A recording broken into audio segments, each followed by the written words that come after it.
পায়খানা দেখ অনেক তো ঘন হয়ে গেছে তো পায়খানা কালকে যে কি মানে কি করছিল কি অবস্থা ছিল খুব ঘন ঘন তা নাই রাতের মধ্যে 3 বার হয়েছে সে কালকে সেই ইনজেকশন দিয়ে 3 বার আর এবারে তো আরো ঘন হয়ে এই যে ঘন হয়ে গেছে আরো ঘন হয়ে যাবে নি ঠিক আছে অ্যান্টাসিড বডি দেওয়া হয়েছিল হ্যাঁ কালকে খাইলাম 10টায় ঠিক আছে আর ওষুধ সকালে ওষুধ খাওয়ানো হয়েছে বইরা খাওয়াইনি কেন বইরা আচ্ছা যেহেতু পেটের সমস্যা রুচি একটু লেস থাকারই কথা ওই ওই বিচে ছোট ছোট করে কাটা হয়েছে না ওই বিচুলে একটু হাত করে মুখের ভেতর দিয়ে দিয়ে দিতে হবে দাও দিনি খাইয়ে দেখো দাও দিনি সামনে দাও যখন মন বলছে সকালে একটু খাচ্ছে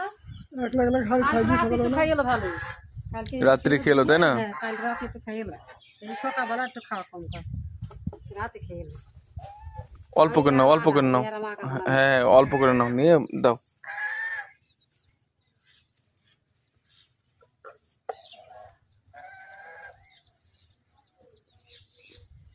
আগা টুক টুক করে দিয়ে খাচ্ছে কাঁচান খাই দেওয়া যায় না